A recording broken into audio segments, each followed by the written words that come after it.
What's the password? Three Colors Trilogy. Is that the red or the white? I can never remember that.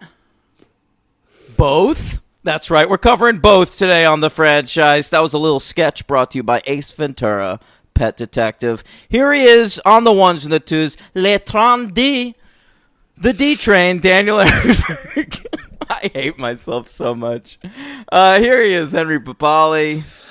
HP. Hello, everybody. Je m'appelle Henri. Bienvenue.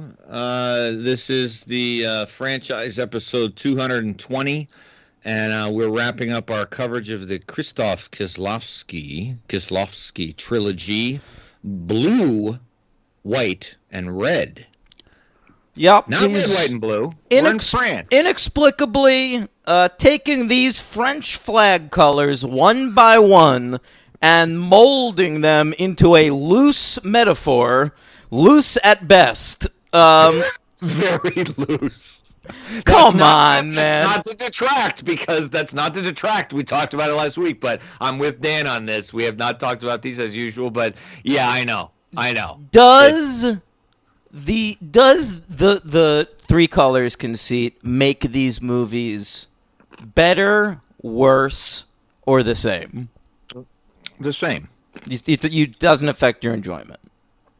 No, not at all. It's just on my mind so much. It's on my mind too, because it is on my mind too, and that's maybe not good, because especially during during White and Red, I was thinking equality, and then I was like fraternity, and I kept thinking fraternity. Okay, Irene. Can we just call her Irene Jacob? As opposed to the character name? What is her character name? Dominique? I don't know. Yeah, well, her. I have heard people say Irene Jacob. Oh, fuck that! No, of course, Irene Jacob. I don't want to see that shit. Yeah, I don't want to say that. I've always called her. Yeah, Irene I know she's got a fucking accent over that E, but I am not pronouncing it. I am so sorry. I apologize if this comes across xenophobic, but I just don't want to sound like an asshole. I don't either. I don't want to say Jacob. That's the big part for me. I don't want to say Irene Jacob. It's Irene Jacob from First Night. Anyway. That's what you knew her from? For me, she's Irene Jacob, the woman who boned Dominic West in season 4 of The Affair. Oh, wow. God, yeah. I got to see that show. Fucking Showtime. Yeah. No, I love that show. It was great. I watched the first few episodes. No, I don't just know her from First Night, but I just know her as with that name. I've never pronounced What's it. What's her other big role? Yeah, she does have a huge Well, one. She's Double Life of Veronique. Yeah, right? Yeah. Right. But in America, she made a couple of... you know who I confuse her with sometimes? Tell me. That really dumb one from... Paris Hilton. I shouldn't have said that. That's not fair. She's probably a lovely person. Tori Spelling. Oh, no. The who was in the Bond movie and Adam Levine. And in Braveheart. The Mel Gibson. His queen in that. I don't know, man. Come on. Hey, she's in U.S. Marshals. We've covered her. There you go. But that's not what it was. Oh, she's Wesley Snipes' girlfriend in that. The one night stand thing? No, not One Night Stand. In U.S. Marshals. Don't you remember, Wesley Snipes has, a nice relationship that we're cutting back to every so often? I think she's his girlfriend. I think you're right. No. Oh, God. Sophie Marceau. Sophie Marceau from The World Is Not Enough. Yeah. I've seen her, interviewed in real life, and it's kind of... No, Irene Jacob to me is just from the same school as Isabella Rossellini, just 1980s, vaguely exotic. Yeah, a little more than vague. No, but I just mean hey, she's a white lady, but there's something going on with her voice. Yeah, and she's got the wispy kind of hair. It's a mess all the time, on purpose. Yeah.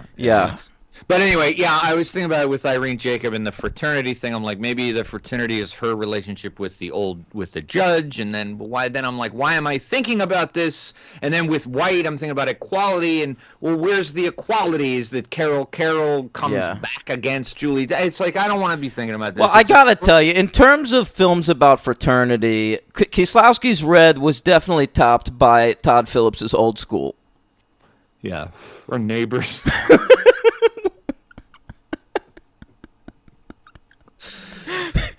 He's talking about fraternities, okay? What's the best fraternity film of 1994, Red or PCU?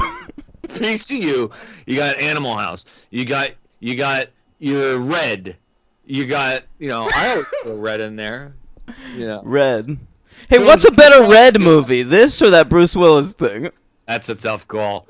I mean, you got your movies about equality. You got the Ava DuVernay's The 13th. You have Isn't it just 13th? 13th, yeah. You have Selma. You have White. You have If Beale Street Could Talk. Sure. Yeah. Hidden Figures. Hidden.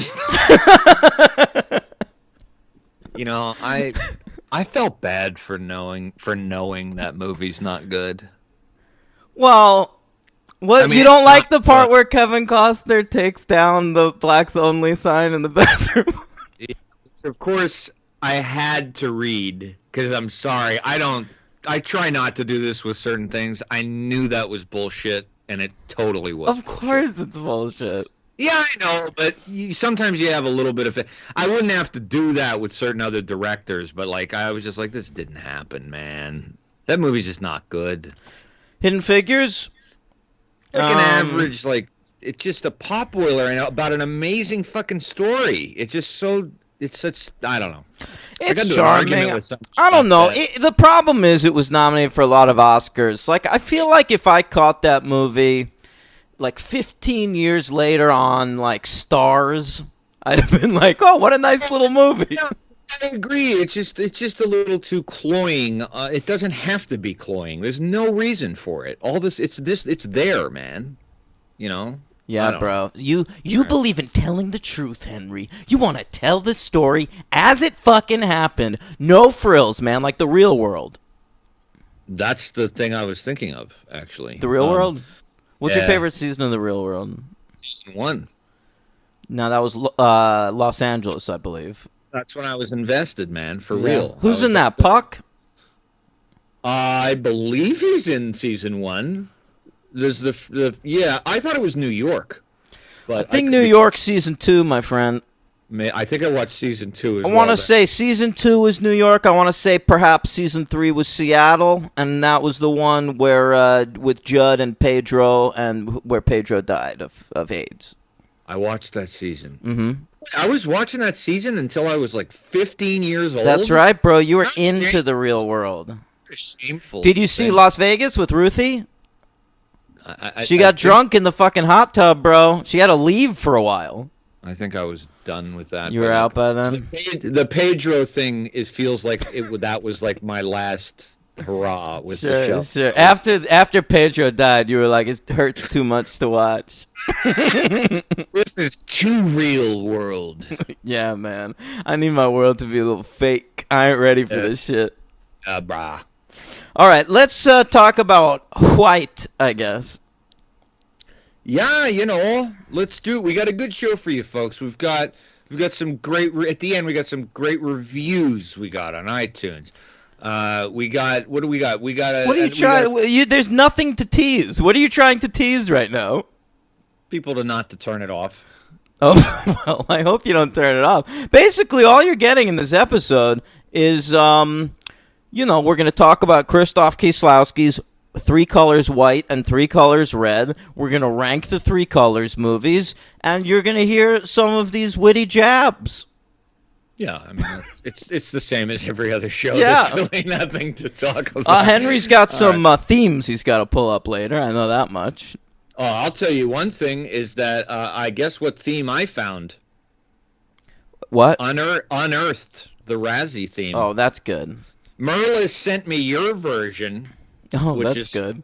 pretty good. But then I found the version, so that was good news. So everyone use that breathe one. Breathe a sigh of relief. Everybody was. All right. Well, I gotta say, you won't be needing that this week. No. The Kieslowski has not been nominated for a Golden Razzie, as far as I know. Good. Okay. So what do I need here?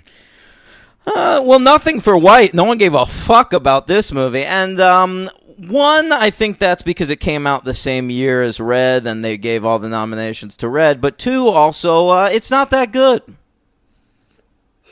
I don't agree with that. I don't agree with that. Listen, I like to, now that I've seen all three Colors films, I like to think of it as a masterpiece sandwich with a little piece of American cheese in the middle.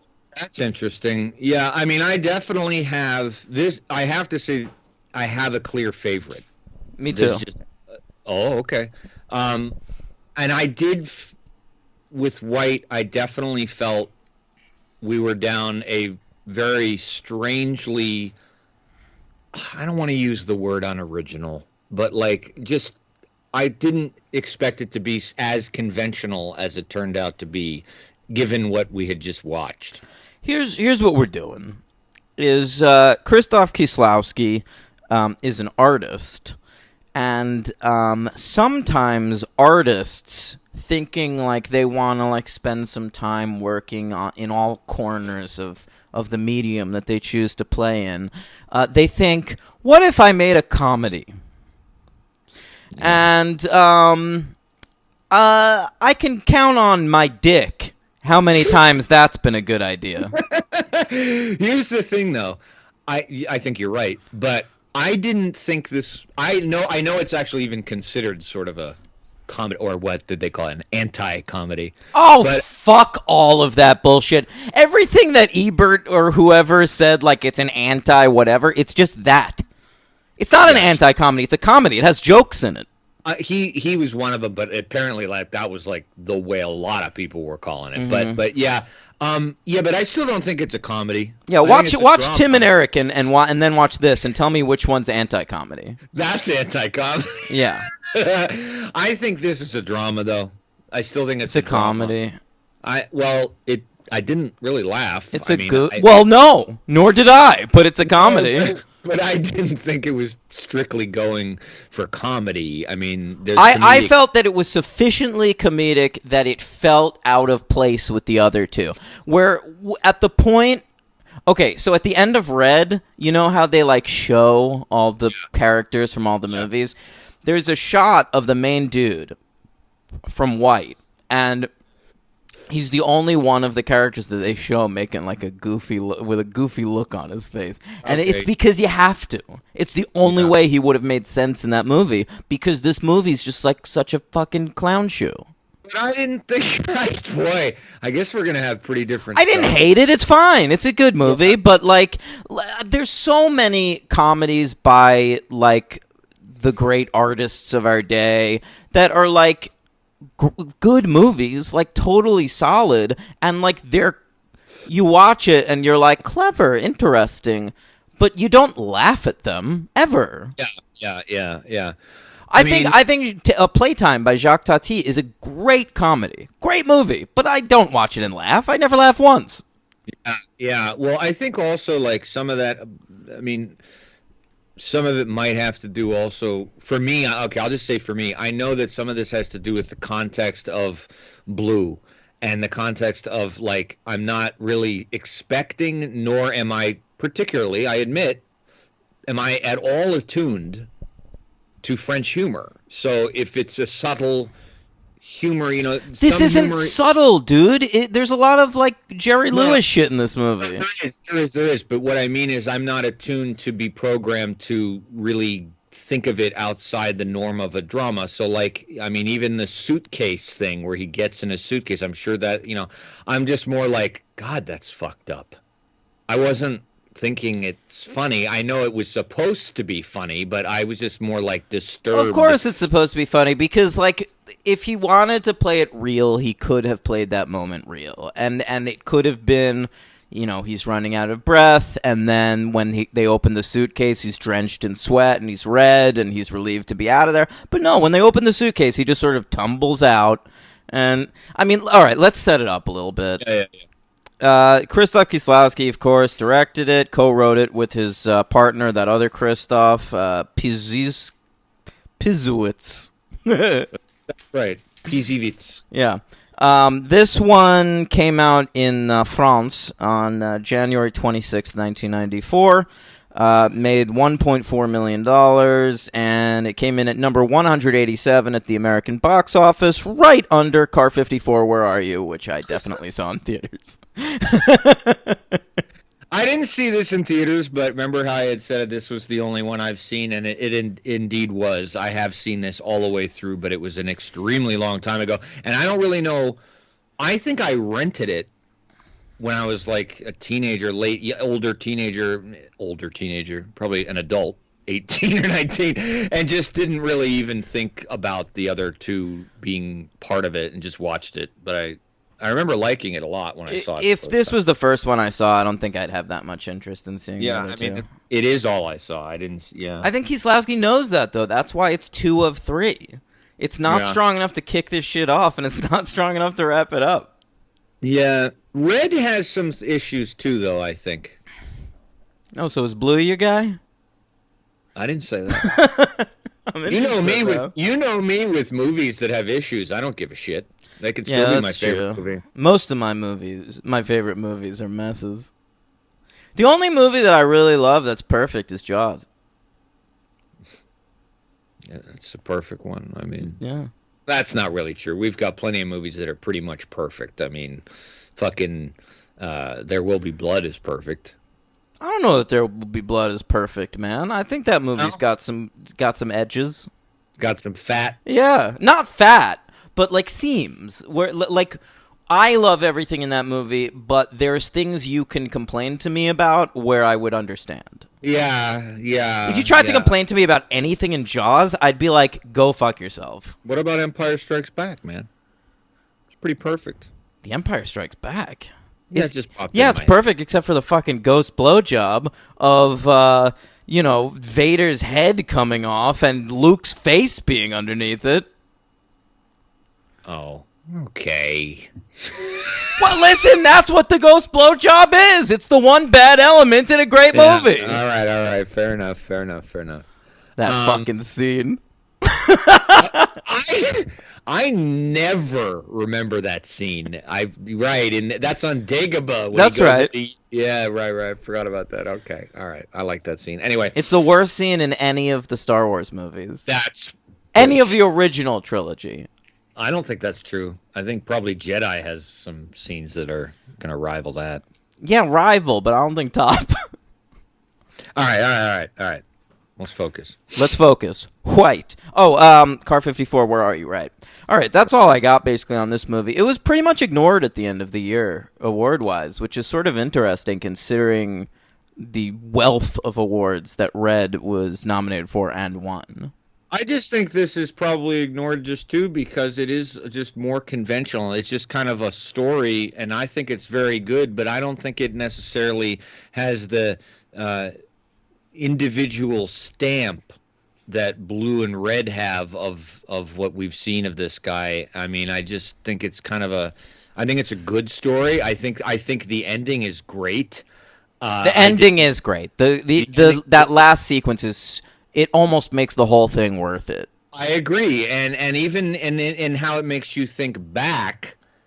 I mean, it's almost a little unbelievable, but it's kind of amazing. I had no idea that this movie was going in a revenge direction. None whatsoever. And I loved it. Well, I mean, are we just going to start with the plot essentially, or I mean, whatever you want to do. I mean, this guy, the main character, it's the only one where like the lead is a man, which surprised me because I'm familiar with like the DVDs of this movie, and like it's always this one has always had Julie Delpy front and center on the cover, and I guess it's connect all three like as 3 different women, but I mean Julie Delpy disappears for the vast majority of this movie. She's not. I mean, I don't want to say it could have been anyone in that role, but it could have been anyone in that role. It only could have been I do think it could only have been Julie Delpy because there are so few women that give off the energy on screen where like you would do anything for them. Like they're just amazing. Like you'd fall in love with them immediately. Yeah. I mean, yeah. Okay. So the main guy is a guy named Carol, played by the actor. I know his name is on the tip of all your tongues. Zbigniew Zamakowski, one of our great movie stars. And I love this guy. I thought he was great. He's okay. Really good. So he's married to the Delpster at the start of this movie, and she wants a D word.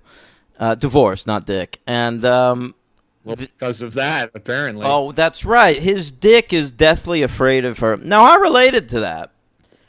I've only ever had problems getting it up twice in my life, and they were both with the same woman, and it was a matter of intimidation. Mm-hmm. It was like, she's too much for me. That's how it was the first time going in. And then I tried again, like a year later, and because that first incident was on my brain so much, it happened again, Henry. Never happened to me again my whole life, just those 2 times. It still haunts me, and I like to think of that woman as my Julie Delpy. So you couldn't even, like... It just wasn't happening for me, man. Wow. All right. Okay. You're a man for admitting that, man. I'll give you that. I don't give a fuck. Good for you. Good for you. What, you won't talk about the times your dick hasn't worked? Right now is the point in the show where Henry's going to claim that his dick has never not worked, but he's lying.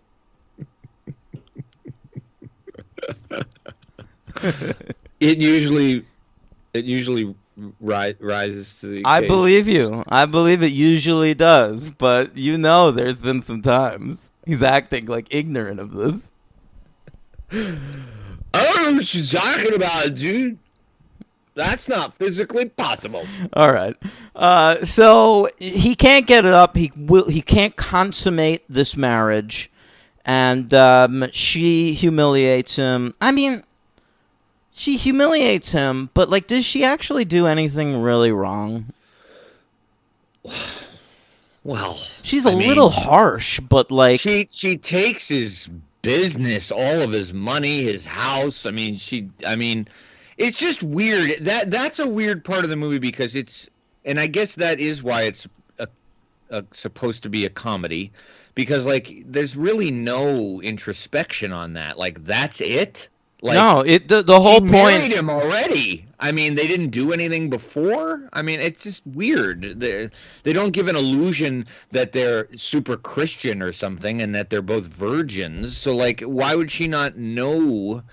Like, they get married, he can't do it, and then she just rips him to shreds. And why does she marry him? She seems like she hates him. That's my point. Is she ruining his life on purpose? Is that what we're supposed to take from this? Because then, in the middle of these 2 films, these 2 beautiful films about these fully realized female characters, we're getting a movie about how bitches are crazy. Yeah, essentially. I mean, she really doesn't have much depth at all. Really, she has a lot of delp, though. She's a lot of delp. She's got like one sequence though where she like it's almost like when they're in that when they're in their old apartment and she kind of like attacks him a little bit physically to like give him another shot. Yeah, and he still can't do it, man. Too much fresh. It was very much like you. And, yeah, and the thing is like I don't understand. If she's still willing to do that, what is that? Is that like her being like, okay, well, forget all that other shit that I just put you through. If you can just do this one thing, it's very odd. Well, I think it's like a last ditch. He's like begging for her to give him another chance, and I think eventually she's just like, fine. How about another chance, motherfucker? Can that dick get hard? No? Fine, I'm out. Yeah, I guess. Yeah, I really didn't feel that much malice towards her. I felt like this guy was like a milquetoast shitheel who was like up in arms about his dick not working a few times. Like, whatever. Delpy's out of his fucking league anyway. Find someone that your dick works for. Yeah, I mean that is the weird part of the movie. Like, I didn't feel any much malice for her either, and shouldn't I? I mean, in a regular, not regular, but like in a more straightforward film, this would be somebody you'd just be like, my God, what a demon. And in this, you're just kind of like, oh boy. Okay, Essentially, the plot of this movie is Saving Silverman with Jason Biggs and Amanda Peet. Meaning, I didn't see that movie. Well, that's a movie about a dude who ends up with a really bitchy girl. Okay, but it's also like I think it's really more about, like, and see, it says equality, and I guess you could look at it like financial equality, right? Because financial equality. I saw it as getting even. So did I, but as I'm talking it out, I think there's several aspects to it, right? When he meets the rich guy in the subway station, and the rich guy has everything he could want, he basically gives Carol the opportunity to become as successful as he is by offering him all this money and putting them on an even social strata. Yeah, I mean, kind of, but they're not really even on an even social strata until he realizes that the guy... So that dude offers him money to pay him to kill somebody who wants to be dead. And then he goes to kill the person, it turns out it's that guy. Yeah, I kind of figured that out, but... Did you figure that out? Oh, no, I'm a total fucking idiot. No, I don't know, did you? Is it obvious? I mean, I've seen... Well, I saw it before, and I didn't know if that was me, like, remembering it or if it was just obvious because it's obvious, because I kind of figured it's obvious. Out. Yeah. By the way, I'm 30 minutes into Color of Night right now, and the end of that movie is already so obvious to me. I'll let you know if I'm right. That movie sucks, man. It's pretty good so far. Fucking garbage. Now that's a movie that would be fun. That's a Savage Streets. I think Bruce might have a Razzie for that one. That makes sense. Yeah, mm-hmm. It's not Jean March's fault. It's kind of her fault too. That's like a prestigious director too, isn't it? It's Richard Rush, who hadn't made a film since The Stuntman in 1980. But the cast is so stacked. It's crazy. Yeah. Same year as this, isn't it? 94? You better believe it. Color of Night. That was the American Three Colors trilogy. That's right. That's right, with Bruce Willis, and he followed up with Red. That's right, yeah. He loves color movies, man. He's a fan. Blue Water. Is that a movie? But it could be with him. Striking Distance, right? That's all in water. Is it? Yeah, it takes place in Pittsburgh. I've never seen Striking Distance. Oh, you I bet I'd like it, right? You would love it. It sucks. It was filmed in my town when I was in high school, and it was like the biggest fucking thing. There's filming a Bruce Willis movie, and then like even at 15, I watched it on TV. I didn't go to the theater, and I watched it on TV. I was like, this is fucking garbage. Who else is in it? Fuck where it's filmed. Sarah Jessica Parker is the love interest. Really? Mm-hmm. Love SJP. I can't believe I remember all this. Dennis Farina's in it. Yeah, that's the third one. How deep can you go? Who's fourth build? Ooh, that might be as deep as I go. You can't do fourth build? It's a known actor. Two Rivers, I named 3 actors in it. I don't think I could do who is it? Tom Sizemore, baby. Of course, Tom Sizemore. I'm also looking at Timothy Busfield, John Mahoney, Andre Brower. What a cast. The director of that? A guy by the unfortunate name of Rowdy Harrington. Hey, he also directed fucking Roadhouse. Oh. Who knew? Rowdy Roadhouse. Nothing unfortunate about that. I'm a big Rowdy fan, bro. Yeah, Roadhouse, great. Great movie. Wish that had a sequel. It does. We should cover it. It does? Yes. Not with the Swayzer. No, of course not. I think it was made after he died. All right. Roadhouse. I'm looking it up, Henry. Here it is, 2006's Roadhouse 2, Last Call. Did they at least use Swayze's pancreas? Could be, man. It looks like the lead is Jonathan Schaech. You know that guy? Jonathan Schaech. Yeah. He directed the sequel to He's an actor, Henry. Sting 3? He was the singer in the band in That Thing You Do. Oh, another forgettable movie. Great film. Yeah. Mm-hmm. All right. Better than White. I'll take That Thing You Do over Three Colors White.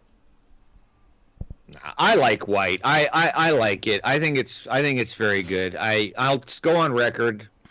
It's the weakest of the three films, but I still think it's really, really good. I don't know. Look, I was into it for most of it.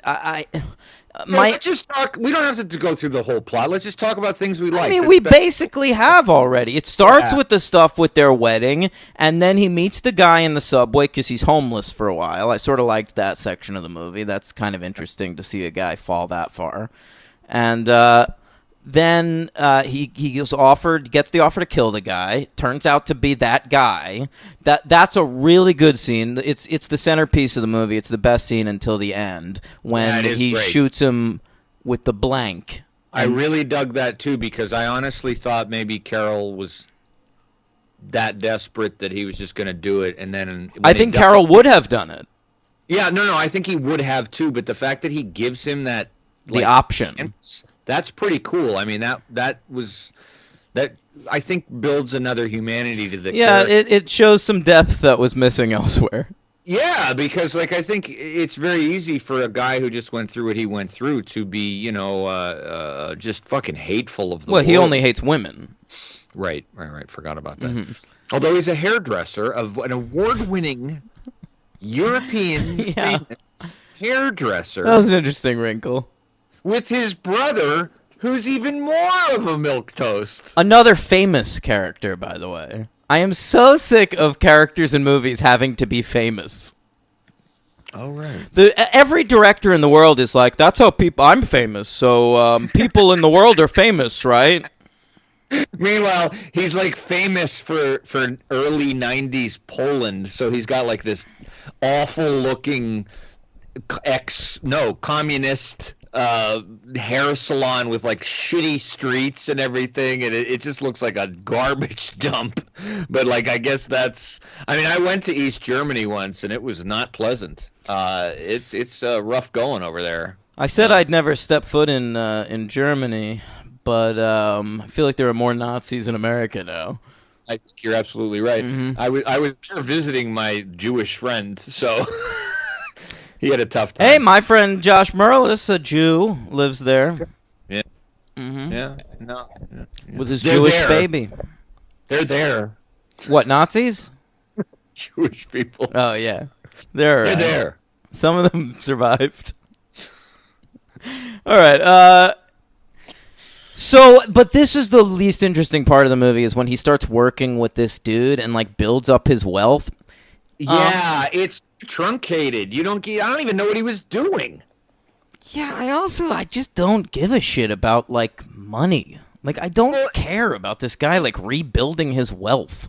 And it's weird because there's I think Kieslowski it feels like he was skimming the story a bit because he goes to this random dude that's a crooked drug dealer or money launderer, whatever the hell it is he does, and he works for him as a bodyguard, and then we're supposed to believe that part. This guy looks like fucking Stephen Graham. He's not bodyguarding for anybody. Correct. And also, the thing I actually found the hardest to believe is that every moment up until this that we're seeing the character of Carol does not lend me to believe that he would successfully pull off a criminal masterminding scheme to rob this goon of all this money, buy land, and then blackmail him into buying it back from him. Because he's such a watery character. Anything Kieslowski wants us to believe about him, we have to, because we just never really get to know him that well. I mean, he's a famous hairdresser who can't get it up with his wife, but he's willing to shoot a man, but he has incredible wealth, and he's gritty enough to be a bodyguard for a crime syndicate, and he's smart enough to mastermind a plan to get his ex-wife in prison without her knowing that, without anybody knowing that he can fake his own death. This guy. What about this fucking impotent hairdresser tells you that he can fake his own death well? Well, and that is all well said and totally apt. And you forgot to mention, if he can do all this, why is he even get to the point where he's homeless and playing a piece of paper on the subway in the first place? Because Delpy really hurt him, man. You'd think he'd be able to avoid all that. Yeah. Also, his brother's like a famous hairdresser. At one point he's like stuck in France trying to get back to Poland. Also, too much of this movie takes place in Poland for the trilogy about the French flag. Well, he's Polish, so. Then make a Poland movie. What are those colors? I believe just red and white. Good. I'd watch one fewer movie. Ooh, I'm going to get in trouble if it's not just red and white. I better look that up. We have listeners in Poland. I'll look it up, sure. bro. Well, I'm Polish. Right. Mm-hmm. Yeah, that's true. We do have listeners in Eastern Europe. You're right, bro. It's red and white. It's pretty. Look at me. God, look at this fucking flag. Like, can you guys try harder over there? It's had a tough time. They're constantly being attacked by Russia. Then, they're being invaded. They've had a rough time. Jesus Christ. It's like the Nazis. It's like the Gregorian chant of flags. I'm giving Poland a break. Jesus. They've had a rough go of it. Have they? Yeah. You're a Polish Jewish guy. You should know a little bit about your people. I'm joking, man. Don't get all worked up over there. I'm in a lather. You are. You're in a lather. All right, so yeah, he fakes his own death. He gets Delpy to go to his funeral, and then there's no guarantee that knowing Julie Delpy, I wouldn't assume she would go to his funeral.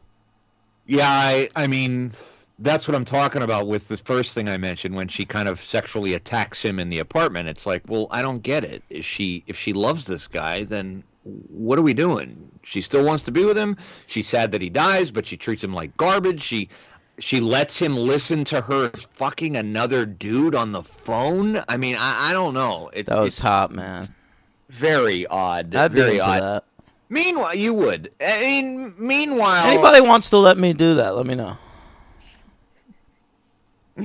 Meanwhile, I still really like this film because I found it very engaging. I just don't think I got out of it what I was supposed to get out of it. I just felt like I was watching a very quirky drama with kind of Americanized themes that just felt very conventional to me. But I still thought it was very good, and I really liked his central performance. I think he's working. I didn't think he was that good. I think he's working back from the end, man. That's the only thing I could think of for this movie. Like, Kieslowski came up with that image of Carol watching Delpy and Delpy watching Carol from the prison cell, and Delpy, motioning like, "Come, we can be together" or whatever, and then her crying. I mean, that's possible. I mean, he might have come up with the idea for like how a husband would, like a hapless husband like that would be able to get a wife in prison and to have that moment. I mean, you could be right, but I also really liked the actor who played Mikolai, the rich guy. Him I liked. He was my MVP. Really good. Yeah, he was going to be my MVP, but my MVP is actually Carol. I knew it would be. You frequently just go with the lead. I'm very basic. You know that. Yeah, I do. Mikolai is an actor by the name of Janusz Gajos. All right? Okay. I don't know any of his other credits, but a very fine actor. Very fine actor. Mm-hmm. One of the top. He knows who he is. He does. All right, and who's your LVP? The brother. The brother.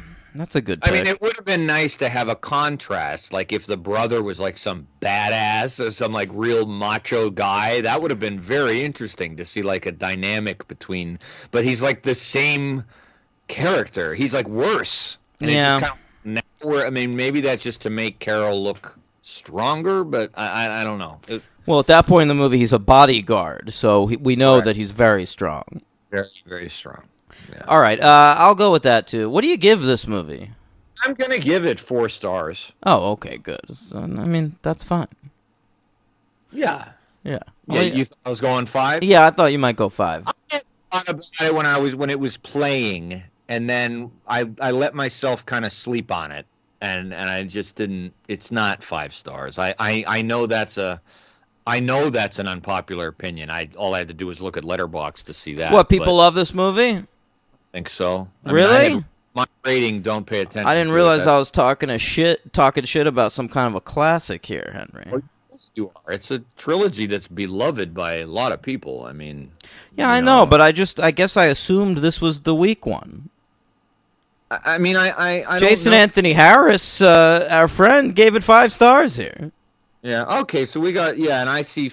There's only 5 reviews that I see, and of my crew. I've got a lot. It looks like all the critics I follow gave it a 5, and all the normies I follow gave it a 3 or 4. The only big dissenter I see is our friend Jonathan Watkins. He gave it 3. That's right, and I'm with him. I give it a 3. I figured you would be. I'm with Matty Rags and Sir Cano And Sinisa. and my boy Sinisa. Shout out to Sinisa. Got an email from Sinisa. Nice. What's up, buddy? Yeah, Day and Carlton Bateman, I believe, also listen to the show. They gave it 4s. 4.5s, actually. well, shame on them. They don't follow me. And shame on you for giving half grades. It's cowardly way out. I think they do follow you, dude. You must not follow them back, though. I have a weird thing on my Letterboxd. Can we? Well, this is an off-air conversation, but it'll just take. I don't know how to fix it. I know what you're talking about.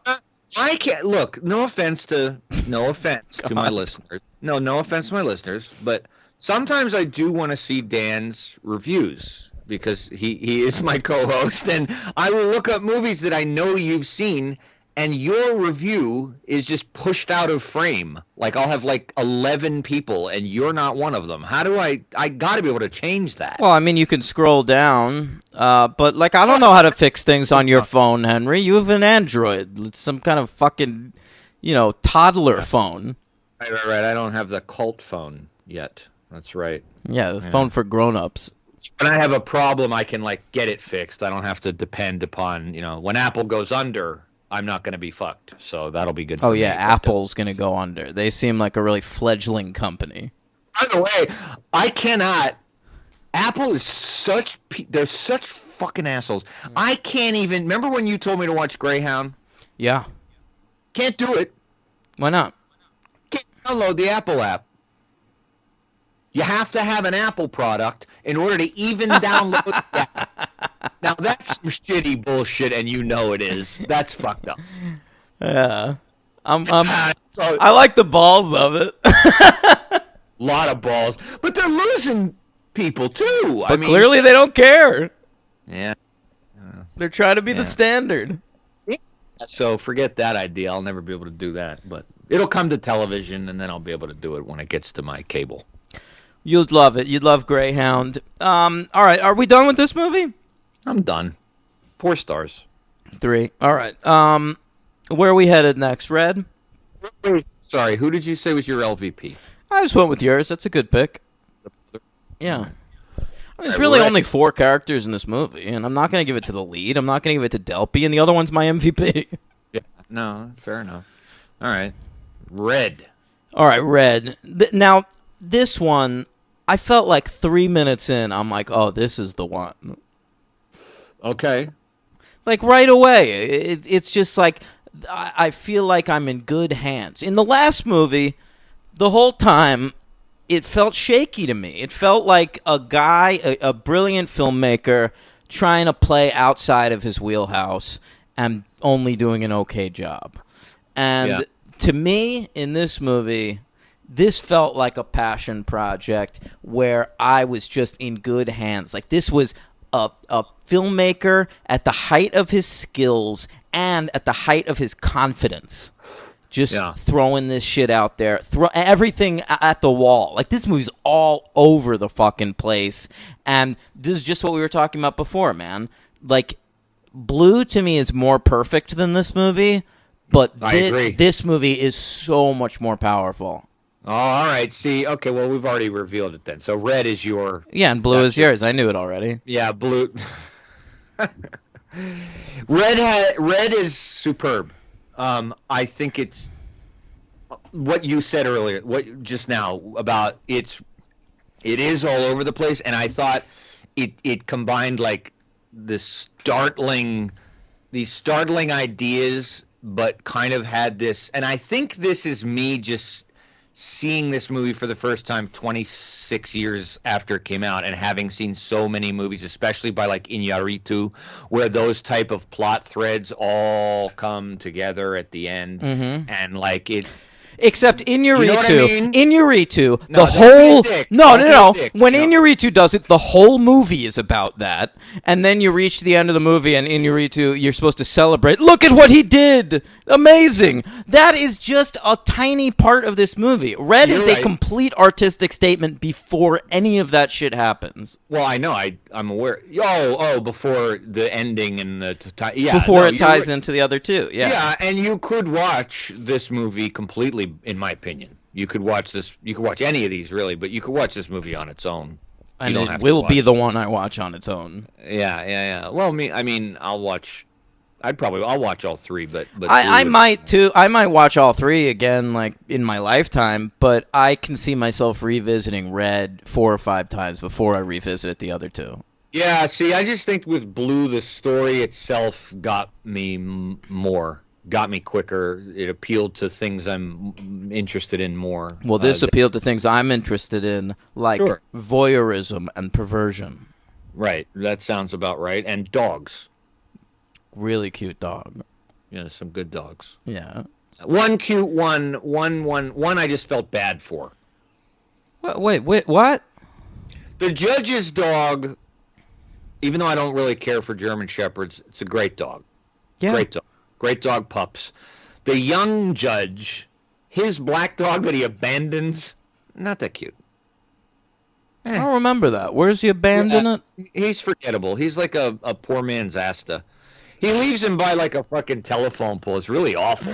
Oh yeah, I kind of remember that. He gets him, but like then the dog dies in the end anyway. True, sad stuff. Sad dog material in this film. Yeah, it's a Marley situation. Mm-hmm. Yeah. Bob Marley. Bob Marley? Yeah. Red Dead Redemption song. What made me go. Krzysztof Kieslowski, September 14th, 1994, Henry, box office of $3.5 million, made a little bit more because it was nominated for stuff. Could we go through its many awards? As long as we start with the Academy Awards. I'd love to. Okay, let's see what ad we get, folks. It's always fun. At least they pay us. Oh, what's this? We protect home and auto. State Farm. State Farm is yours. Or theirs. Oh. Yes, the Oscars. The Gold Lady.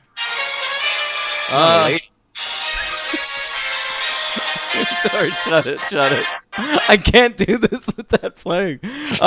It's Best Director, Henry. It was nominated for Best Director, Mr. Krzysztof Kieslowski, and I'm so sorry to report to you that he lost to Robert Zemeckis for Forrest Gump. Oh, I had my... Okay, right, because this is the Oscars of 95. Correct. The films of 94. I had in my head that he lost to Spielberg for Schindler. Okay, he lost to Zemeckis.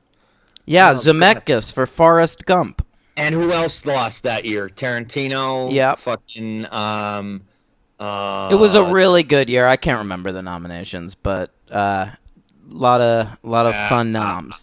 A lot of heavy hitters. Henry, cinematography nominated for that.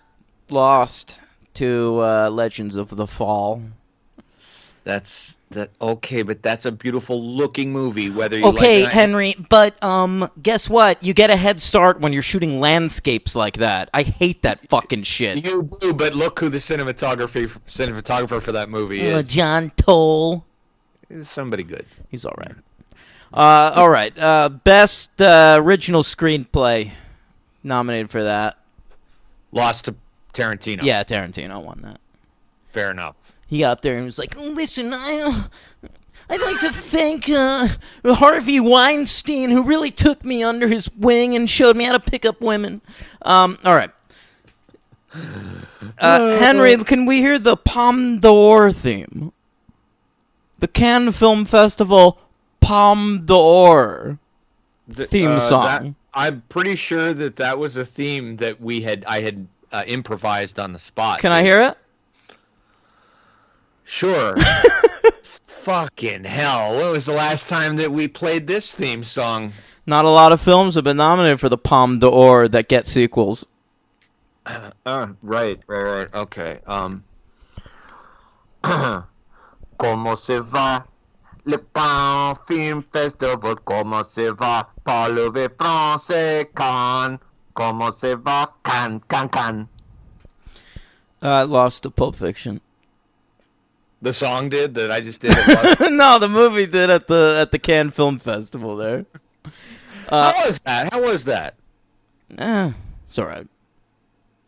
I never like any of your themes, and then I hear them a second time, and I think they're amazing. So I can't gauge. I can't gauge it all because an artist shouldn't gauge his own work. That's true, Henry. All right.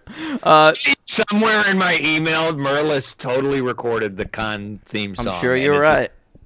Somewhere. Go ahead. How about the GGs? Sure. Absolutement. Yeah, that GG's theme song. Here we go.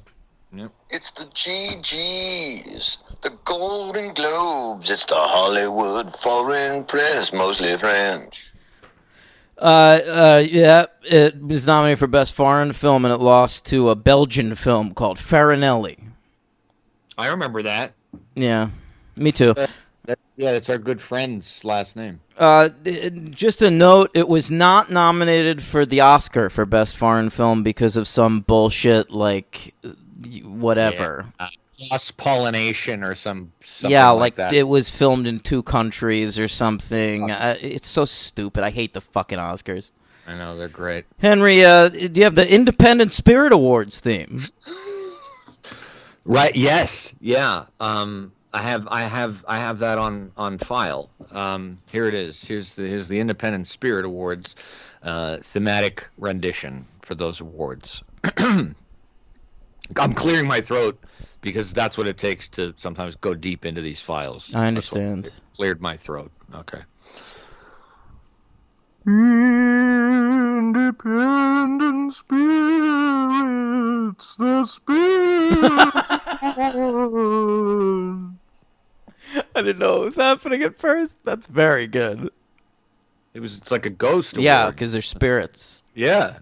Yeah. Won Best Foreign Film. Oh, how generous. That's nice. Let's throw it a fucking bone. Yeah. Okay. And lastly, the BAFTAs. Oh, I was really hoping that it had won a BAFTA. Here we go. The British Academy of Film, Television, and Arts. BAFTA. All right, now the BAFTAs were high on their own supply this year because this is some wild award giving I'm about to announce. Okay. Nominated for Best Director of the Year, Henry, Krzysztof Kieslowski in his final film effort. He lost to Mike Newell for 4 Weddings and a Funeral. Okay, I see what's going to happen here. All right. Yeah. Okay. England really loved that film. The Brits like the wedding. Mm-hmm. Now, I know you think that was a weird choice, but get ready for this. I think it's a wrong Henry, choice. Get ready for this. I need you to brace yourself. I'm braced. Irene Jacob, very nicely, got a Best Actress nomination. Oh, bravo. And who do you think she lost to, Henry? Andie MacDowell? No, it's weirder than that. Is it easy? I mean, Nope, it's so crazy. Well, then I won't get it. Oh, no, you won't. All right, the winner of the BAFTA for Best Actress that year was Susan Sarandon for The Client. Get the fuck. That's right, the John Grisham adaptation, The Client. See, that's embarrassing. That's Susan crazy. Susan Sarandon should have been like totally pulled like a Ving Rhames Jack Lemmon at that awards. Remember that thing? Yeah, I do. She should have gone over there. Should have flown over there in her private, non-gasoline-consuming jet and refused it. I mean, that's absurd. That's wrong. I don't think Susan Sarandon's turning down any awards. That's not. I mean, but she really. That's. I gotta say that I have a moral problem with this. I mean, that is fucked up. That's fucked up. The Client. Jesus Christ. What, you didn't like The Client? Come on. You're not a Brad Renfro fan? Jesus. Best Actress? Yeah, Best Actress of the Year, bro. Of all the women that used their art to help create characters on film in the year 1994, the BAFTAs decided, I think the best was Susan Sarandon in this John Grisham movie. I mean, not Uma Thurman in Pulp Fiction if they're going to go American. She'd probably be supporting, right? My Lord. Oh, who knows what the BAFTAs do? I don't know if they even distinguish, you know? I'm going to look it up. Who else was nominated? Well, they don't hold a candle to the British Film Institute. That's all I got to say. They're much more discerning. Like, I'll say that. Can I hear that theme while I'm looking this up?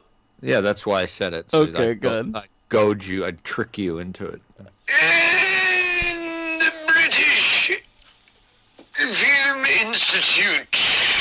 By the way, you were right. Uma Thurman nominated for Pulp Fiction against Irene Jacob in Three Colors Red and Linda Fiorentino in The Last Seduction. And the winner, Susan Sarandon for The Client.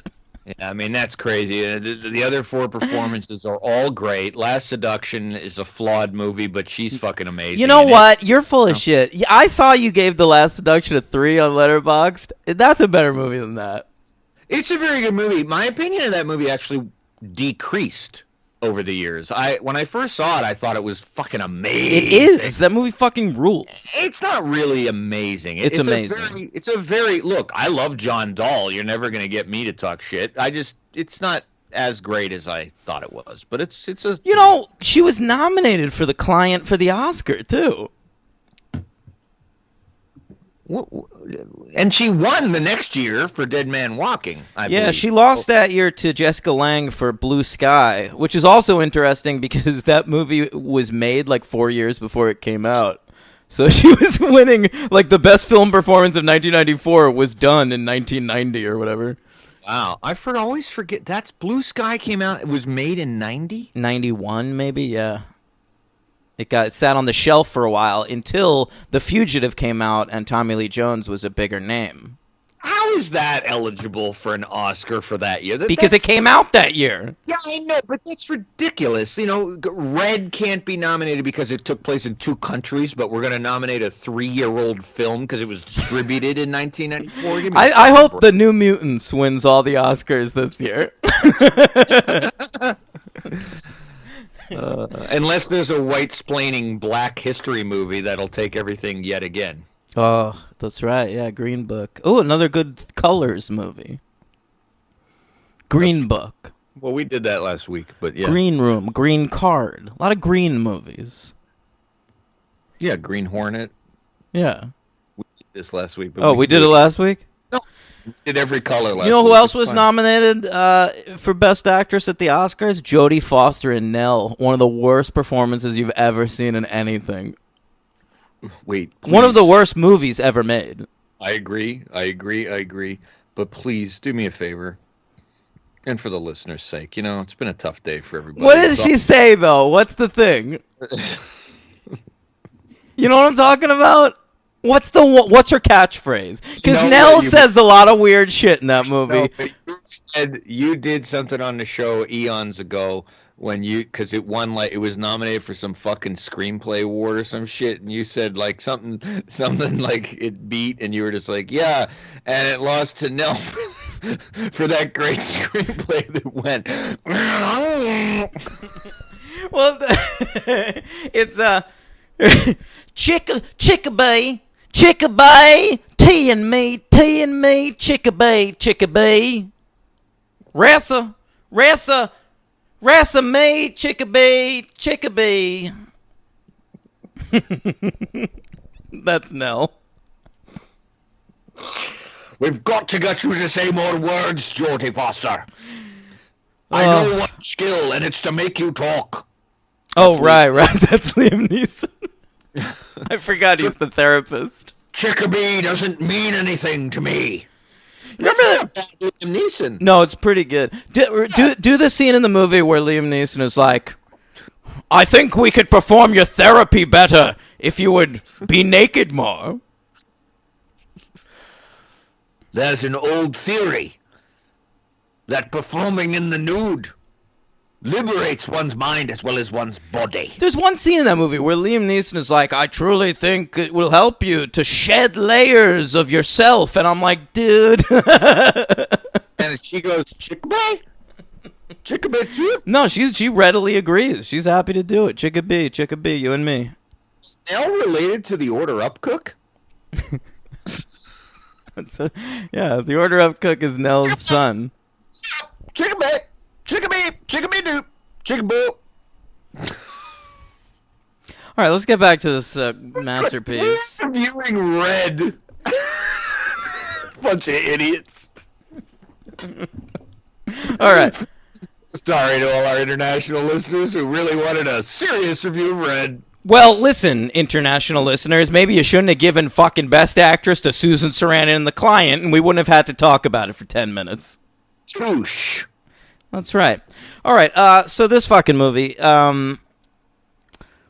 it starts with Irene Jacob. She's a famous model because everyone has to be famous in these movies. And she's doing a bubblegum ad and looking incredible and blowing bubbles, and they pick a sad picture of her. Yeah, and we get to see the bullshit photographer being like, that's right. More sad. That's it. Yes. I fucking love photographer, like these fucking asshole It's the best, man. Oh my god. Is photography still like that, do you think? Because I feel like in the 80s and 90s, anytime you saw a photographer at anything, it really was like, give me tiger face, tiger, roar, that's right. Ooh, I'm impressed. Keep going, on your belly, now harder, now stand straight. Yeah, it's ridiculous. They're like fucking auctioneers. Isn't Closer like that too? In Closer? Is there stuff like that in Closer? Isn't Jude Law, right? Isn't he?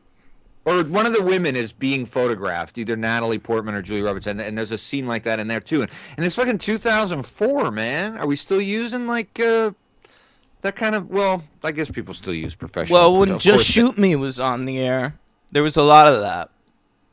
For David Spade for his amazing. Well, that show took place at like a fashion magazine, so there would sometimes be scenes during photo shoots. So that was a play on words. Just shoot me.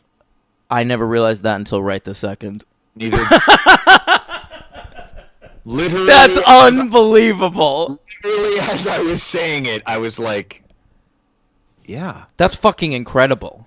You didn't know that? No, I never knew that. It's a pretty good pun. Just shoot me. Just shoot me. Just shoot me. Just shoot me. Like, oh my God, work is bad. Like, what a tough job I have. But also, I'm a photographer or a model. Just shoot me. Shoot me, will you, please? Let's get it over with. Yeah. Wow. Big discovery on tonight's show, guys. Mm-hmm.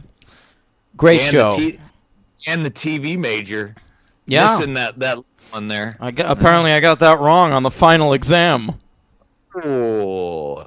Crossed out an A when it should have been a B. Henry. On the Scantron television test. That's how tests were, man. It was just a Scantron test, and the questions would be about which titles of TV shows are puns. Appeared in an episode of A Too Close for Comfort. B, the facts of life. C, what you talking about, Willis? That's not the name of a show. That's Different Strokes. I know, I made it up. Great theme song, The Different Strokes. Different Strokes. Yeah, it is good. Alan Thicke write that one? Are we ever going to talk about this movie? Yeah, come on, let's, for really now, for really. For really real. All right, she's got a possessive boyfriend. Yeah, my lord. He's often on the phone. He reminded me a little bit of the movie Two Girls and a Guy. I don't remember a possessive boyfriend in that. No, it was a possessive girlfriend in that. Oh, yeah. I liked in this movie that we never see the boyfriend. That was really cool. I liked that. I didn't even realize that. That's great. You don't see him. He's just a boy. Yeah, which makes it even more like threatening, you know, and we start with a tricky shot, which I thought was a little too clever. Get the fuck out of it. It ruled. Yeah, it's pretty cool, especially for like 1994 and like a Kieslowski type. I mean, took me off guard. It was ahead of its time, man. It was like that fucking opening of Fight Club where the camera's traveling through the gun or whatever. Yeah, you're right. It was very cool. I essentially it goes, I believe, from like the English, from the French. I don't know. It goes under the Thames, I think. A lot of the film is about communication and its cyclical nature, and so yeah, the camera just sort of like travels through telephone wires and whatever to show what goes into a fucking phone call, and then it's this bullshit phone call where he's like, "Where were you last night?" Yeah. I don't even know how he did that. Oh, by the way, and I don't either. It was incredible. It looked like it cost $100 million, but it didn't. So, fucking how about this? I'm instinctively distrusting of both these characters early on in the movie, because the first conversation we see them have with each other is he says, "Where were you last night?" She says, "I went to see that movie that you recommended, and I really liked it too." And he says, "Oh yeah, Dead Poets Society, great movie." Yeah. And I'm like, wait a second.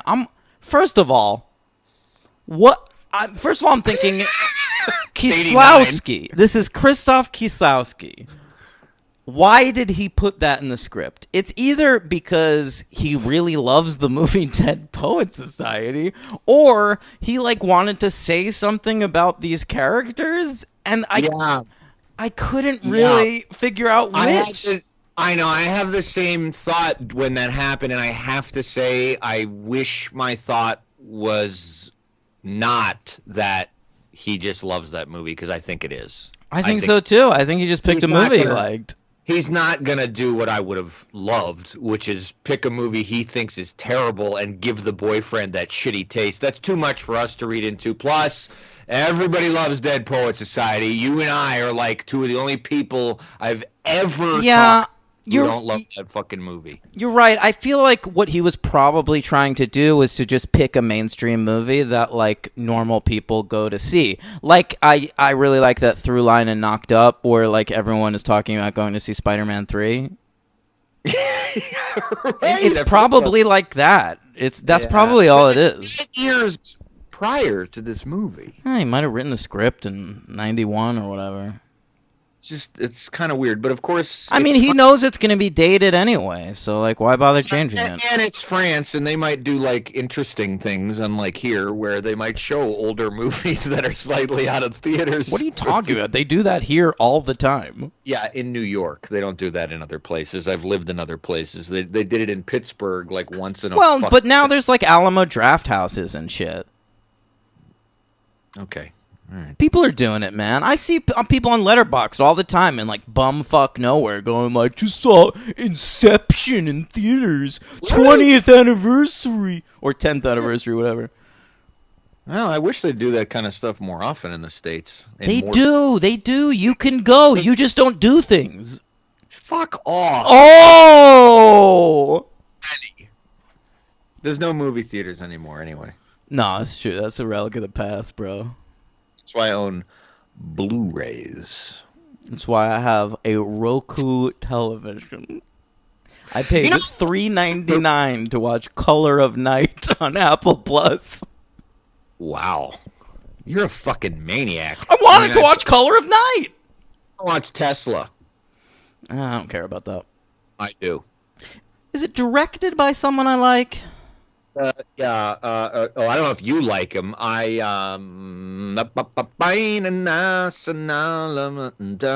Don't music. please come on. No.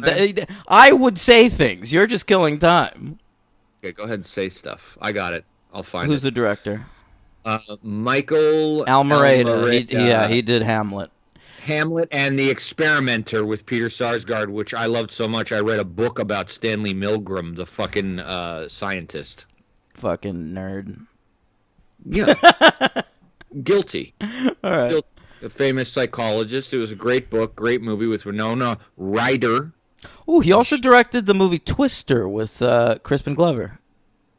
Oh, okay. I've seen 2 of his movies, and I want to see Tesla. I'm fascinated by Tesla, and I want to know more. I love Tesla. I've seen some documentaries about him. He's a very interesting character. I don't think this looks like the one. I like the director. I think there's probably a better movie to be made out of that guy. Oh, I'm sure you're probably right, but I haven't seen it yet. But anyway, okay. Why is this so hard this week? We love this movie. I love the movie. You know what? Part of it is, like, it felt very... It felt... No. There's stuff to talk about. I just feel like the movie felt really personal to me. And I walked away from it with such a specific feeling. And I'm, like, worried about talking it out, I think. Wow. You're not usually worried about talking out anything. I don't know, like... Because, like, part of it is, like, I don't totally understand the movie on, like, a very basic plot level. It's trying to do something where, history repeats itself and life is a cycle and it goes on and on and on. And you know how I sometimes say, and I know you often don't have this feeling, at least in the same way I do, where I feel certain movies are experiential and it's just like... That's what they're about, you know? Yeah, and I want to put down my fucking notes and just, like, be in it. Yeah. This movie is almost just like a feeling. Like, the whole movie is just like your emotion. You're just kind of... It sounds so schleppy, but it's not. Like, it's just a feeling, this movie. But for a time, I was totally locked into the plot. Like, I was into this movie on a plot level for a really long time until it sort of pulls its final trick, where it ties in the main storyline with the sort of boiling story, the storyline that's been boiling underneath of, like, the younger student who's... Did you think for a while that was going to be, like, a total mindfuck where the student was... The young judge was actually going to be the old judge? Yes, because I've seen that trick done so many times at this point. I never do that. But I think that it kind of did do that. I don't think that it was literally saying that this guy was that judge, but I do think that it was just saying, like, it's just like this. He's going to turn into that guy. Yeah. I mean, they found the same. They found not the same, but they found a page that accidentally fell, and they helped him, pass the bar or decide a case. A woman was involved in both instances. I knew that it wasn't going to be that guy because at one point early on in the movie we see him with Irene Jacob in the same shot, and so unless we were doing some sort of insane like universes on top of universes thing, then no. The only thing about the movie, honestly, that I found plot-wise confusing was, and I think it's because it was also in a foreign language, was when he is eavesdropping on different people, the judge, and we were supposed... you maybe caught this. I know I was supposed to, but it didn't really come together for me till the end. That when we're listening, first of all, the girl that cheats on the young judge is the weather report girl. Yeah. I didn't realize that until the end, but the revelation worked for me. Me too, but I think you're supposed to know that. But also, I also did not catch that in that conversation that the guy talking to the girl in the weather report, like the lovey-dovey stuff, that he was the young judge, and that we know they were cheating on each other because, like, that was No, that I got, actually.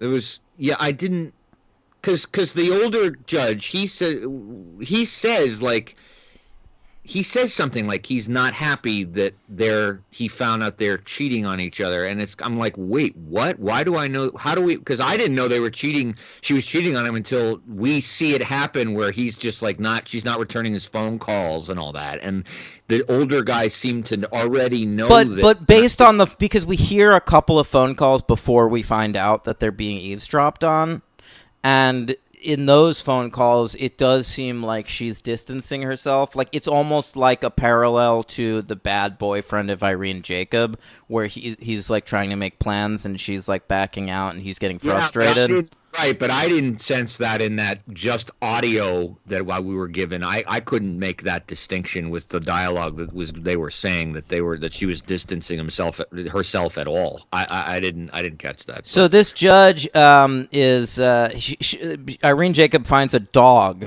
and tries to return him to the owner. And it's this retired judge who kind of doesn't appear to care whether he gets the dog back or not.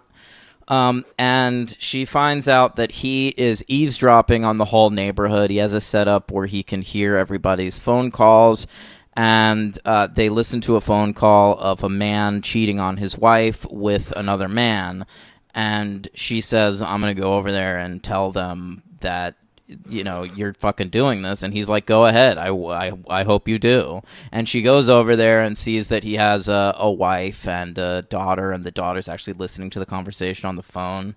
And she says she's in the wrong place and she leaves. I thought that was such a beautiful touch. And then her whole demeanor changes. Like, she seems like that experience makes her understand this man. Yes. And I feel like he knew that experience would make her understand him. Yeah, and also, he's he's the opposite very much, in obviously in obvious ways, but also in just philosophically drawn ways of Carol, because he's extremely complex. His reasoning shifts. He's very human, because even if what you said it could be true, where he knows she might come to that conclusion, he does value her through their conversations enough to turn himself in. He doesn't do it in a manipulative way at all. I just think he understands her. Well, he turns himself in, right, for her. It's like a gesture of love almost towards her. Yeah. Maternal love or paternal love, or maybe I think there was some be in love with her. Yeah, I think it was both. I think he understood that he couldn't have her, but I do think that he had sort of fallen in love with her a bit. Yeah, and it's probably because nobody has fucking understood him for years. Yeah, and the central conceit of the judge's character, I really liked. I mean, I think it's kind of as old as the world. I mean, I think it's like Sartre or Camus, but I loved the idea that he has spent his whole life making pronouncements on people's guilt or innocence, and then this is his way of like cathartically dispelling what he views as his errors, because he's listening, and he says to her, it doesn't matter if you go over there or you don't go over there. This is all going to fall down on this family anyway, of its own volition. And look what I did. I acquitted a man. Doesn't he say who he knew was guilty, or but the man lived a great life regardless? He something like him. That. Something he did didn't matter. So and the whole thing with his wife, he got all angry at his wife for leaving him, and then she died anyway. And so it's just kind of like, it's a little bit existential. He's just kind of like, you can't do anything about this anyway, so just listen. And I just love the idea of a guy who's been making his profession in life was to make judgments, to like butt into people's problems and to decide who's right and who's wrong. Now living out the rest of his days listening to people's arguments and not weighing in on them at all, just experiencing them. Exactly. That is so fucking insane. I'm not insane though. It's understandable in a weird way, even though this man is eavesdropping on people and doing something that is clearly illegal and immoral. Yeah. I feel like he's kind of the purest person of anybody in the trilogy. Yeah. I mean, he's atoning in his mind, in a way for his judgments of the past. Being the purest person, I feel like Irene Jacob might be the purest character in any of the movies, to be honest, because, I mean, Juliette Binoche is definitely I don't not think this pure. dude would like the Dead Poet Society. Who? The old man. No, he wouldn't. Well, What that's does what that I'm have- saying. I think that makes her less pure than him. Oh. Because he has better taste in movies. That's a great point. What's he watching? He's listening to his neighbors. It's pretty interesting. Well, he's a big fan of The Conversation. He loves catfish. Le Chat Noir. What's That that? means the black cat. Le Chat Noir? Chat. Le Chat Noir. Black. How about that? Do you have Thank one you. of those right now? Merci. 9. I have Dos Gatos. Neither of them are black. They're new. Yep. The new. Yeah. All right, Henry. So yeah, he turns himself into the police, and where do we go from there? I mean, I love they don't imprison him or anything. I don't know how the French I judicial did system- think it was sort of fascinating that she's able to visit him at his home after being sentenced to He prison. doesn't get any time. They just fine him, I think. Oh, right, that's right. And I think he's like on a list in the neighborhood, and they took away all his equipment and shit. Yeah, but that's not much of a punishment. I mean, that's No, it's pretty much like a house arrest kind of a situation, which leads me to believe, I mean, if that's the punishment, I would do this. Yeah, you would. I would happily listen to my neighbor's phone conversations. Yeah, I'd be so bored. I'd be fascinated. Oh, my God. Henry, this one time, my sister was in the hospital getting her gallbladder out, and we were on the phone. I was at home. She was in the hospital. I was on the phone with her, just like saying goodnight, seeing how she was. And on the hospital like closed circuit system, another person's conversation started bleeding into ours. And it was like this intense conversation where like I think one of them had like a surgery the next day, and they were telling each other how much they loved each other. And at first we were just like, my sister and I, we like quieted down. We were just listening to the conversation. And then we started doing a thing where we were repeating the conversation, where I was doing the guy part and she was doing the girl part.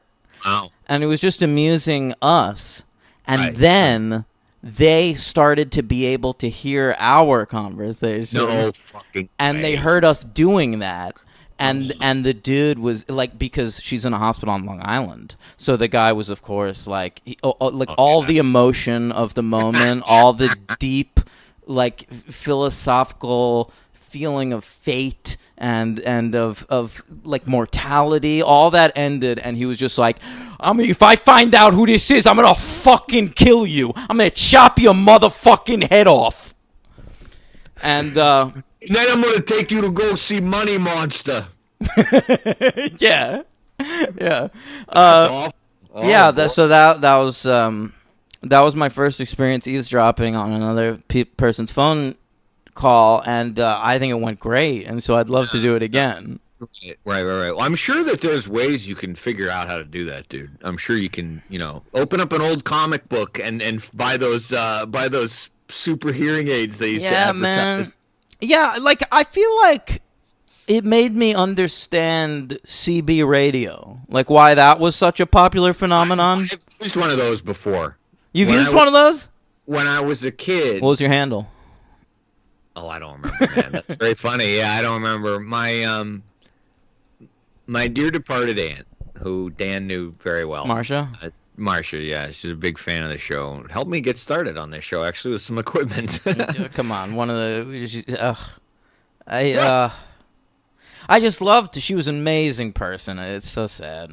I know. But I was just going to say, anyway, she, when I was a kid, she used to work for the Department of Public Works, and she had a CB radio. And when I would visit her, she'd just let me like get on there and use it. So I'd be like talking to people and getting on there, and they'd be like on the highway and shit. It was the coolest fucking thing you could Hell ever yeah. imagine for a kid, and that's the only time I ever did it. The only other time I've ever eavesdropped or heard anything, it was irritating because it would be at band practices, like Lord Awesome, and our amplifiers would pick up. Incredible. It was awful. It was awful. That's We're cool. trying to play Shark in the System, man, and I got to listen to somebody yapping on Shock Madison to the Avenue. system, bro. Yo, you never eavesdropped on me when we lived together? I want to hear what you were talking about. We talked enough. Did you hear any, mattress squeaking? I think you know the answer to that. Is it a yes? Yes! I didn't know. Yeah. Yeah. I never heard. Remember, You were a very polite roommate in most ways. do you remember I left when you wanted to fuck once and then I got trapped in a cemetery? Yes. I forgot you got lost in a cemetery. No, but they locked it and we couldn't get out. Oh yes. Yes. We were stuck in that cemetery for hours, man, in the dark. There were bats. It was I appreciate scary. it. Worth it for me. I know So it was. thanks. I'm sorry that that happened to you. I didn't remember that aspect of that story. That's right. Did the Independent Spirit Awards visit you while you were waiting there at the cemetery? No, I mean, I get it. Took me a second. Susan Sarandon accepted an award behind you. No, I think at that point I was digging into some other kinds of spirits. Okay. Oh, all right. The Spirit of the Hunger came up behind you. Fucking Rocky Horror Picture Show. No, the whiskey, the spirits. I You get it. Okay, Henry, I give this movie a 5. Me too. Who's your MVP? I keep saying this, but we really should say the fucking guy's name. It's the judge. Yeah, I loved that guy too. He was mine. Although Irene Jacob, I thought was so fucking good at the very end, like trying to do like the same. Like, okay, the last shot of the movie, she's making a face that's really similar to the one that she makes in the bubblegum ad at the beginning, and just like. I love the idea of starting a movie with someone making a face and ending the movie with them making the same face, but it's the same face sort of after all she's been through. And she just like looks like a different person. Yeah, she does. And I mean, I want to touch on a couple things before we wrap up. We didn't even mention the fact. In White, we have some crossover stuff. We see Juliette Binoche come through the courtroom during Carol's proceedings. That was cool. And in Red, we hear, did you get this? When she's talking to the shitty boyfriend in the beginning of the movie, he says he got stuck in Poland because somebody stole his car. And I think that was It must have been either part of Carol's crooked money-making business or the guys who stole the luggage with Carol in it. In a car, right. Something like that. And I thought that was cool. Now that brings me to my last question to you. What did you think of the final shots of the 7 survivors? Happen to all be obviously the characters in the movies we've seen. Too forced? No, it worked for me because it made sense if you think about it. Like at this particular point of the story in all 3 movies, it made sense for them to be on that ferry. Because it's fate, all of it. Yeah. I mean, it was a little bit of a stretch. Like, there was one moment in this movie where Irene Jacob was like, I'm going to take the ferry. And her boyfriend's like, why? And she goes, I'm going to visit my mom. And I'm like, why'd they include that? And then when the ferry crashed, I'm like, oh, that's why. Yeah. But, it was a cool moment to see those people together. Very strange, but yeah, it's 5 stars. So that actor's name, by the way, that plays the judge is Jean-Louis Trintignant. Yeah. Trintignant. Still alive, by the way, 89 years old. He was in fucking Amour. Oh, yeah, that's the only thing I've seen him in. That's him. Holy shit. Now, he has a big role in that Will Ferrell movie, Stranger Than Fiction, too. Oh, I never saw that. Mm-hmm. Okay, he's boys. I've seen him in a couple things, yeah. I have not, and I bet you have. You've probably seen him in several of these movies that I have not. But yeah, okay. Yeah, Amour. Wow, that was a great movie. Did you see Amour? Oh, yeah. Masterpiece. Haneke, one of his best, I think. No, that's right. Of course, it's Haneke, yeah. Mm-hmm. All right, 5 stars. LVP. Oh, fuck. Wait. Difficult for me in this one. I even told you I liked Carol in that one scene. Yeah. I mean, you want to say as a character the boyfriend, but he's... No, but I like that. It like as an ominous voice over the phone, it's really cool. I agree. Dead Poet Society, that's my LVP. Yeah, my LVP is Robin Williams.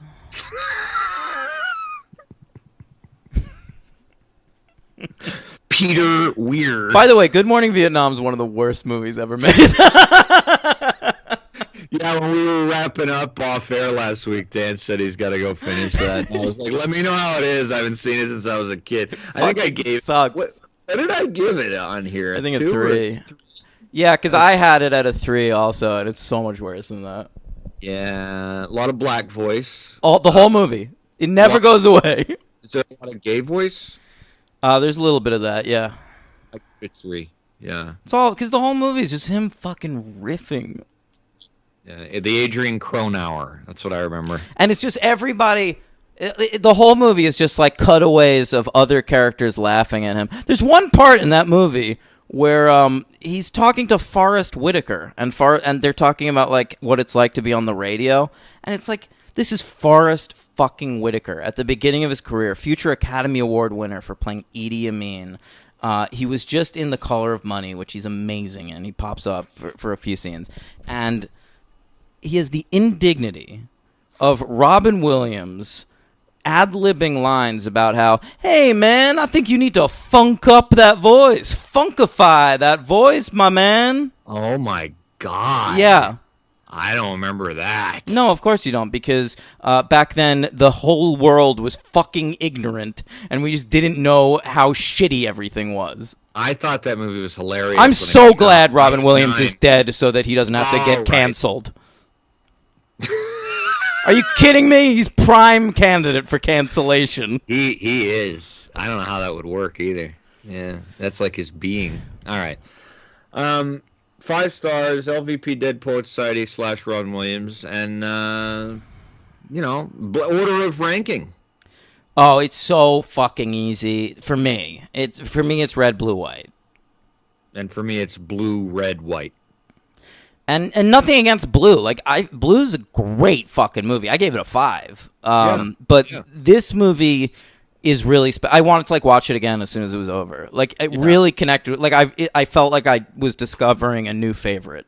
Yeah, okay. That's kind of how I felt with Blue, but that's also not to take anything away from Red. But Blue is just more, I guess, for me type of thing. But yeah, no, I get it. Yeah, the great stuff, man. If we didn't already have an episode planned for next week, it would have been funny for us to cover Red. It'd be great. We will someday. Yeah. Yeah. All right. So what a great episode. It's done. It's in the books. The Three Colors trilogy.